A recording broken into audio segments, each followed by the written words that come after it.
Hoje eu vou comentar sobre um livro que também está recomendado aqui no 1001 Livros para Ler Antes de Morrer.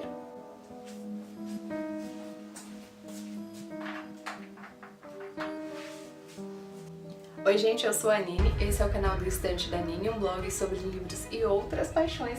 Hoje eu vou comentar com vocês como foi ler A Ilha do Tesouro, do Robert Louis Stevenson, esse livro que também está recomendado lá no 1001 Livros para Ler Antes de Morrer, por isso que demorou um pouquinho, né? Já faz algum tempo que eu terminei essa leitura e só agora eu sentei aqui, na verdade sentei não, eu parei para anotar, né? Porque neste momento estou em pé, parei para anotar e também porque eu ia conseguir gravar o vídeo e escrever o texto mais ou menos no mesmo período, então vamos lá falar sobre a Ilha do Tesouro.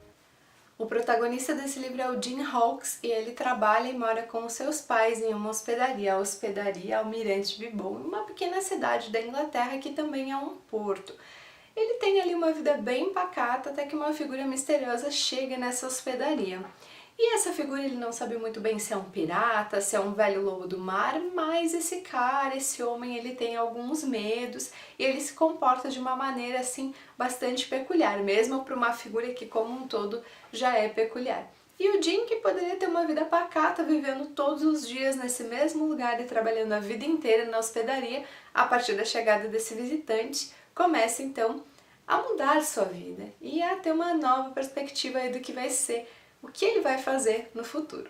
O primeiro argumento, na verdade, é uma explicação que eu tenho para começar esse vídeo de impressões de Ilha do Tesouro, é que eu tinha uma expectativa completamente errada da história. Inclusive eu li uma história em quadrinho há muito tempo e eu não lembrava, na verdade eu tinha na minha cabeça uma história completamente diferente sobre piratas, que era uma história um pouco mais sombria, mais existencialista sobre esses piratas, mas na verdade se eu inclusive tivesse lido antes aqui no 1001 Livros, na primeira frase eu saberia que A Ilha do Tesouro é um livro infanto-juvenil, então é uma aventura infanto-juvenil e o principal crescimento, a principal consideração é essa evolução do Jim Hawkes. Então A Ilha do Tesouro não é o livro que eu estava esperando. Isso no começo foi um pouco chato porque eu não simpatizei com o personagem de cara, eu realmente estava muito, esperando outra história, mas no decorrer, assim, passados os primeiros capítulos, no decorrer da leitura eu fui entendendo então e até fui ler lá no 1001 Livros que realmente é uma aventura infanto-juvenil, então já sabendo disso eu comecei a encarar o livro de uma outra forma e foi mais tranquilo, mesmo assim não foi uma leitura favorita, mas foi uma leitura que cresceu bastante no decorrer da experiência. Eu ia falar leitura de novo. Outro ponto que eu quero destacar aqui pra vocês é o próprio crescimento do Jim Hawkes dentro do enredo. Ele foi um personagem que eu subestimei assim que eu o conheci, sinceramente não achei que ele fosse ser construído de maneira tão perspicaz no decorrer da aventura e até afiado. Ele é um personagem bastante ambíguo, em alguns momentos ele fica em dúvida entre fazer o certo e o errado, então ele comete ali, toma algumas decisões que não são necessariamente decisões admiráveis, mas que fazem parte ali do momento que ele está vivendo. A dualidade das personalidades dos personagens desse livro também é um ponto que eu gosto muito de destacar, porque a gente tem de um lado os piratas, ex-piratas, homens que trabalhavam nesses navios, e do outro a gente tem os oficiais, então o que seriam então os marinheiros, contratados lá pela sua cidade, pelo seu ducado, pelo seu conde, enfim, há uma troca política. Aí vem um outro engano. Essa viagem não acontece num navio de piratas, acontece num navio oficial. É montada uma expedição oficial e aí nos tripulantes dessa expedição é que a gente vai conhecer essas figuras que já têm um passado aí com o mar e com a busca ou envolvimento, de tesouros roubados e escondidos. Uma das coisas que eu mais gostei desse livro é como o motim do navio começa a se desenvolver. No início parece sutil e que uma coisa não tem muito a ver com a outra, mas no decorrer aí desses capítulos que contam a viagem, principalmente a pré-chegada ali na ilha, muita coisa peculiar e meio bizarra vai acontecer nesse navio. E aí é que realmente aparece essa personalidade afiada do Jim, porque eu jurava que ele não ia passar, claro, ele é o personagem do livro, obviamente ele ia viver esse momento, mas eu sinceramente achei que ele ia ser um coitado no navio e na verdade ele começa a ganhar um espaço bem significativo no enredo a partir da viagem de navio. Até ali ele continua um personagem um pouco sem graça. É a partir dessa viagem do navio que ele realmente começa a entender o mundo e os lados, e que uma pessoa pode estar de um lado e ter outros interesses, que nem tudo é A ou B, né? Existe muito mais multiplicidade do que isso. A chegada na ilha e a guerra entre os grupos restantes então do navio também é outro ponto que eu gostei bastante. Levando em conta que o livro não era o que eu esperava, eu achei que a parte da ilha fosse ser um pouco mais chata, mas aí o Lewis Stevenson, ele introduz um personagem novo ali que vai dar uma certa graça pro enredo, vai trazer uma perspectiva diferente sobre essa caça do tesouro, sobre essa ideia do tesouro, né?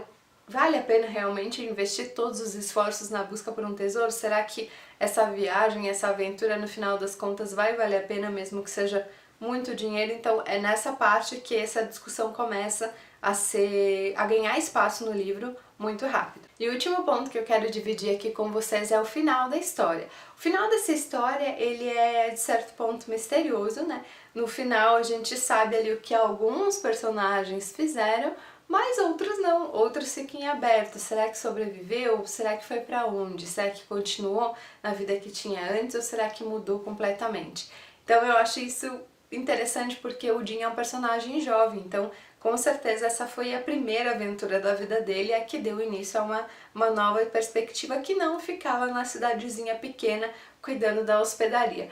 Mas como ele era o mais jovem do grupo, provavelmente o que ele sente no final da jornada não é o mesmo que os velhos lobos do mar, os piratas e até os oficiais sentem ao chegar em casa. Então o livro traz esse paradoxo, né? A minha nota final para Ilha do Tesouro do Stevenson lá no Scooby foi 3 estrelas, até fiquei um pouco em dúvida se eu era 3 ou era 4, acabei ficando com 3, é um livro que eu gostei, mas é um livro que até por conta da expectativa versus realidade e por eu não ter simpatizado exatamente com alguns trechos da história, que eu acho que foram um pouco mais enrolados, um pouco mais arrastados do que eu gostaria, não foi um livro assim que ganhou meu coração, mas eu gostei muito, talvez se eu ler em outro momento já sabendo do que a história se trata, não começando com a expectativa errada como dessa vez, eu curto um pouco mais o enredo, né? Mas, no geral, é um livro que eu gostei, que eu recomendo para quem está fazendo o projeto 1001 Livros. Também é uma leitura dinâmica, é uma leitura que flui bem, então é um livro que é interessante encaixar aí entre outras leituras que exigem um pouco mais de tempo e são mais densas, e no geral foi uma experiência bacana, uma experiência que mais uma história clássica que eu tinha uma expectativa e a realidade era completamente diferente. Comenta aqui embaixo se tu já leu A Ilha do Tesouro e em que caso de livro tu criou uma ideia da história que quando tu começou a ler, na verdade era bem diferente. É isso então, e a gente se vê no próximo vídeo. Ah, esqueci de pedir para vocês se inscreverem no canal e assinarem o feed do blog para receber as atualizações por e-mail. Agora sim é isso, e até o próximo vídeo. Tchau, tchau!